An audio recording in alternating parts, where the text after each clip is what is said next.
Thank you very much for the very nice introduction. I'm taking the time just in case. So it's a big pleasure for me to be presenting here today the potentials of spectroscopic ellipsometry for the investigation of the component materials of photovoltaics. In particular, I will be talking about organic semiconducting materials. So let me check. Something important to consider when we are speaking about photovoltaics or in general optoelectronic devices is that we should understand how light behaves within my device. And in that sense, the refractive index becomes particularly important because it actually is the main parameter that governs the behavior of photovoltaics or optoelectronic devices in general. The refractive index is actually a complex number where the imaginary part is related to the absorption, where K is the extinction coefficient, and if you see from the right-hand side equation, that's the absorption coefficient from where you can extract also K. The relevance of understanding these optical properties is that it will affect the solar cell somehow. In which sense, it will be related, or we can predict the photocurrent response of our device. How? Well, let's first think about how an organic solar cell works. I know you've seen this several times probably, but I will be very brief. So upon light interaction, we will have generation of the excitons.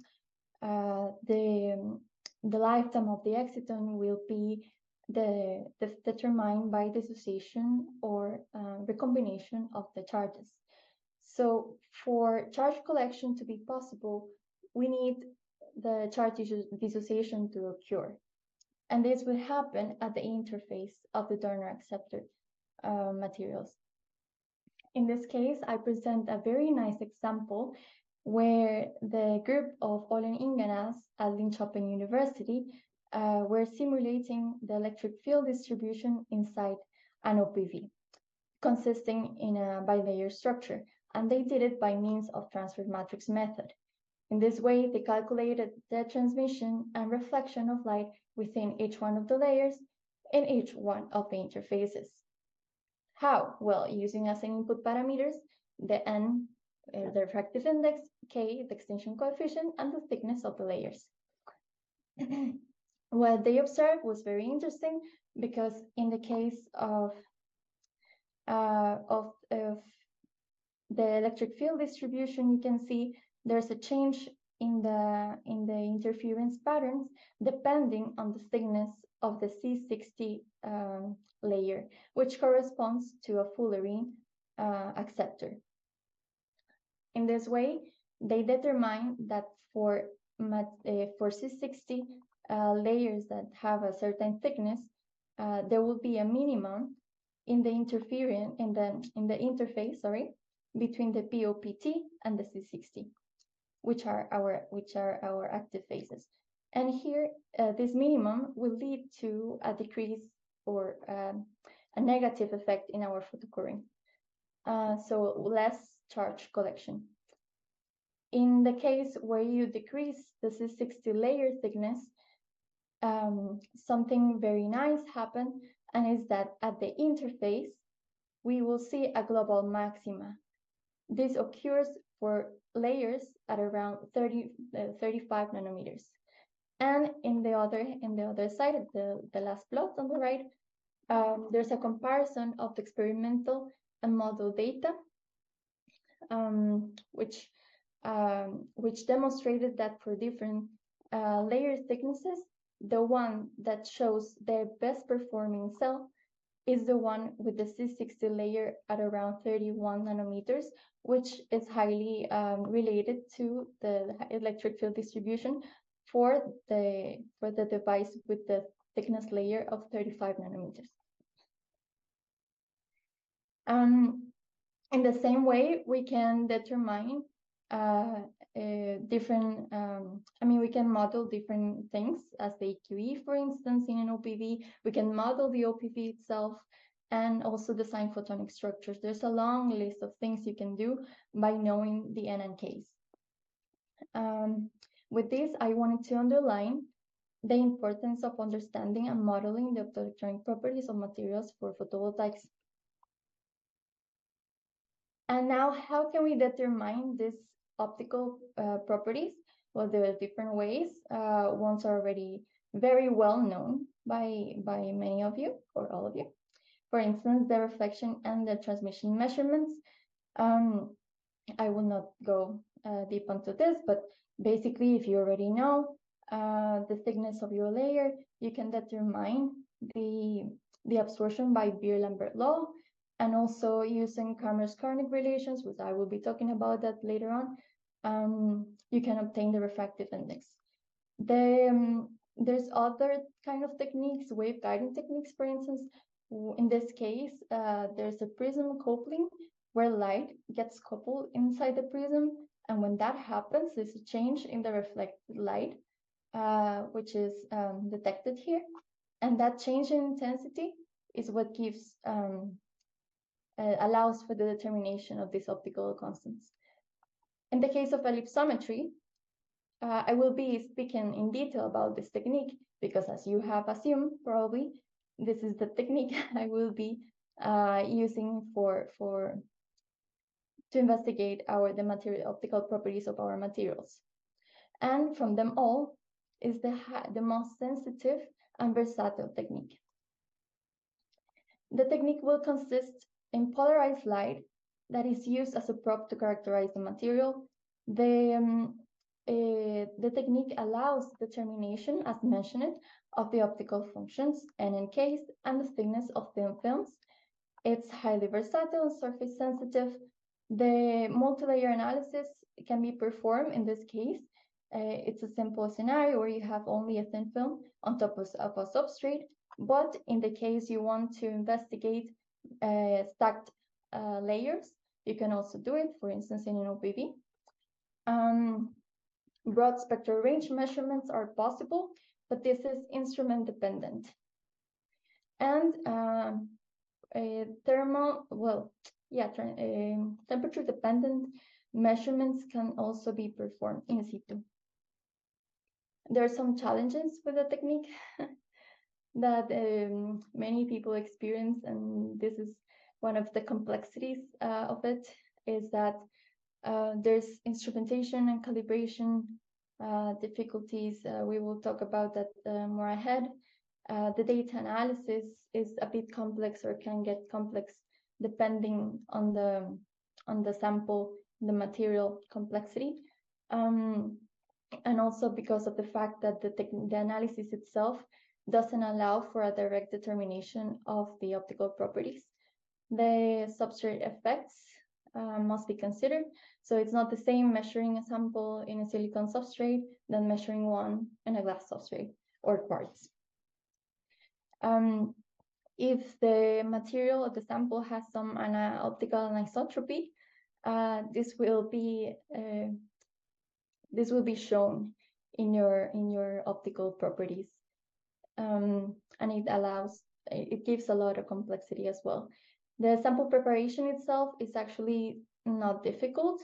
It's simply a thin film on top of a substrate.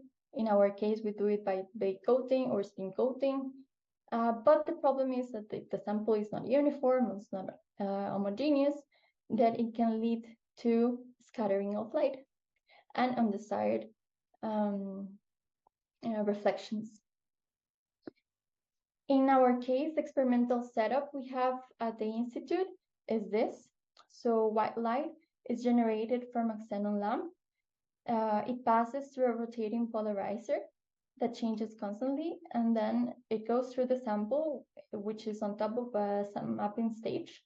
The mapping stage can be changed in Z and X and Y axis, and upon interaction, upon reflection with the sample, the light will go through the analyzer, which has a fixed angle. All this is automatized, and thanks to the goniometer, you can change the angle of both the incident and the analyzer. This is why the technique is called variable angle spectroscopic ellipsometry. And later on, all goes to the spectrometer, and the detector consisting on a grating and a CC detector. Finally, with the specialized software, we analyze the data. The spectrum range for this setup goes from 230 to 1100 nanometers, which is a pretty wide range. The spot diameter can be modified depending on whether you have a microspot or not. So it can range from 500 micrometers to a few millimeters, and the incident angles change with the help of the goniometer can vary from 40 to 77 degrees in this case. The mapping stage is used for the sample alignment too, in a way that we look for maximizing intensity and minimizing intensity to asymmetry, sorry. So maximizing intensity, meaning that we have to change the vertical axis where the sample is placed on, and in order to minimize asymmetry, we need to look for constant values of the ellipsometrical parameters at a specific incident wavelength and a specific incident wavelength, not the incident, and different specific wavelength. So the technique will be mainly consisting of linear polarized light that will have two different components, perpendicular and parallel components of the electric field. This will be of the perpendicular and parallel with respect to the plane of incidence, sorry. Once it interacts with the sample, this is reflected and generates elliptically polarized light. The change in polarization is given by this equation, where basically what you are measuring is the tan of psi, which is related to the refracted and on the perpendicular and parallel components of the reflected light. And in the case of the delta, is the change on the phase shift of these two components. For the method of analysis, now it gets a little bit more complex, because in the case where we already know the N and Ks and also the thickness of the layer, you can calculate the psi and the delta. But in the other way around, where you have the ellipsometric parameters, psi and delta, there are no trivial equations to retrieve the optical parameters N and K. There's only one analytical solution for this, which is the infinite case. And the problem is that we are not treating an infinite case. We are treating a case where we have thin films. In this way, we would have to construct a model in a way that we estimate the predicted response by using mathematical equations. If the mathematical equations give us a model that matches our experimental data, we obtain in this way our N and Ks and also the film thickness. But if the goodness of the fit parameter is not good, either if it is the mean square error or the standard deviation, then you have to make another estimation, assign other optical functions, go back, and then compare again if there is an overlapping of the experimental data and the model or not. If there is, then there's another step. You must justify your analyzed results. So, okay, you obtain your film thickness from the ellipsometry, but you must compare with another technique. So maybe measuring with profilometry or with AFM. Also, in the terms of absorption, you can compare your extinction coefficient with absorption measurements obtained from transmission. And the mathematical equations that, that we use to calculate this optical data are the electric function models that are actually depending on the material optical properties.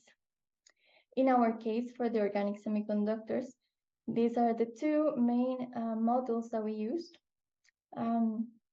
Toc-Lorentz and standard critical points. These are simply oscillator models that are mathematical shapes that can describe our material. So you can think of Gaussian curves, Lorentzian curves, Cauchy, and all of this will help us to give this estimate to obtain the optical parameters.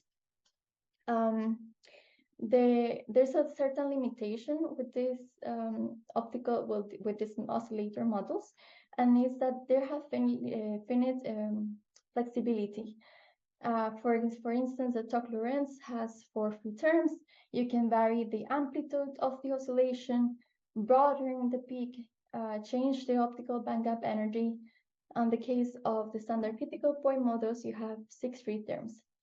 So in the case of standard critical points, this would allow us to represent better the physics of the polymer film films, while in the case of Toc-Lorentz, we can actually set 0 the optical bandgap energy, and this will become relevant, and you will see why.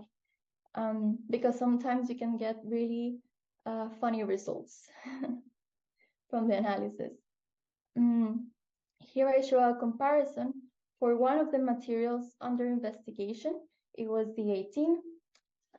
In the case of both models, so what we see is actually a screenshot taken from the software we use, where we can compare the model with experimental data of the ellipsometric values.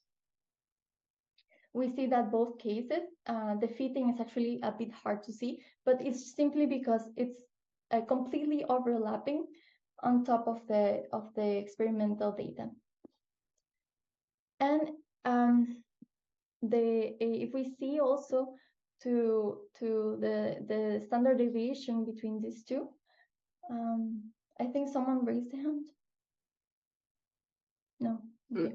We do this at the end. It's okay. Okay, good.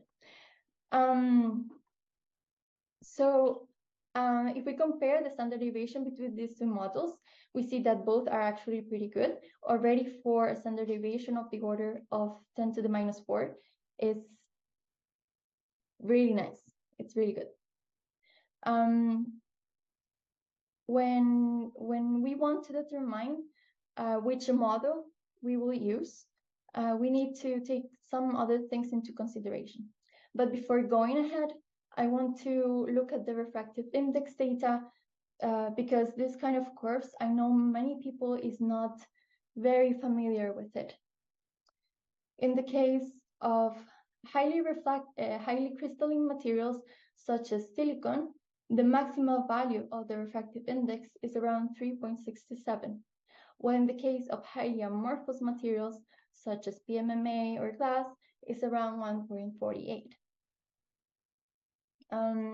Here for the D18 molecule investigated, we see that in the transparency region, the values are close to the amorphous values, around 1.5, while the maxima is around 2.7, within the range of crystalline and amorphous.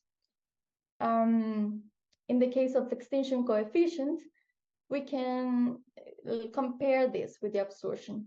So this is the absorption retrieved for this sample by means of transmission experiments. In this case, we see that the overall shape of it is very similar. There are some differences that might be related to either crystallinity, inhomogeneousness in the sample and things like that, because probably I didn't measure at the same point, or I don't know. There's several effects that can vary our absorption spectra. So again, back to the point of determining which model is best. In the case of spectrophotometry measurements, we have to make this comparison that I mentioned before of the extinction coefficient with, the absorption coefficient obtained from the extinction coefficient and the absorption obtained from transmission measurements, for instance. Another comparison we can make is also the thickness extracted from another method. So the value that we obtain from ellipsometry has to match with thickness extracted from, in our case, surface profilometry. There must be also Kramers-Kronig consistency. These are equations that relate the imaginary part with the real part of this kind of functions, optical functions, in a way that you can actually determine the refractive index from the extinction coefficient. And something that allow me to decide whether I use SSEP or TLM is the fact that if you look at the inset graph in the extinction coefficient, there are values for SSEP that are below 0. These negative values in absorption are unphysical, and that's why I ended up choosing Toc-Lorentz model. Some additional information can be obtained from spectroscopic ellipsometry, like the roughness, anisotropy. Here I put an example of another molecule, F8PT, which is showing the N and K values for in-plane and out-of-plane measurements. Well, no, the measurements is the same. It's simply that for the same angle, you will obtain different refractive indices because of the oriented sample you have. Also, changes in crystallinity can be identified. In this case, the upper values are the refractive index, and the values below are the absorptions. So you can observe that for the extinction coefficient in the transparency region, there is an increase of this absorption when the sample is more crystallized. Other things you can identify is when you do temperature measurements in situ, you can identify phase transition. So in this case, there's a variation of the thickness with respect to the temperature, and you can see that around 140 there is a variation. How do you call this? Well, I forgot the word, but there is a variation very pronounced, which is characteristic of this phase transition. Additional considerations for measuring a spectroscopic ellipsometry are you better measure several sample thicknesses, because if you measure only one, you don't know if this sample is showing some anisotropy or crystallinity or even roughness, and this will lead to N and K values that are not the same for isotropic samples or for perfect samples, ideal samples. The sample roughness must also be considered, that it doesn't have to be more than 10% of the thin film thickness. Otherwise, this will lead to scattering of light and also inaccurate optical properties. Moving forward, I want to show now the wide bandgap materials that we investigated for our OPVs. This I show as a motivation because the theoretical values for the photovoltaics show that in this case for organic photovoltaics, they're trying to reach the theoretical limit here in this in the values between 1.4 and 1.6, but the wide bandgap region, it seems to be really unexplored, and there's a lot more room for improvement in order to reach these efficiency limits and also these efficiency limits. This was obtained from the Merging PV website. The materials under investigation are all wide bandgap. So we choose 3 polymer donors and 3 non-fullerene acceptors, where one of the fullerene acceptors, PMI, FFPMI, was synthesized by our collaborators from TU Graz. And the idea is to understand the effect of the refractive index and also the absorption coefficient in the organic photovoltaics, and also to broaden our refractive index library and make it open for everyone to use it. Another relevant thing about these wide bandgap materials is that it can be very useful for indoor photovoltaics and tandem solar cells.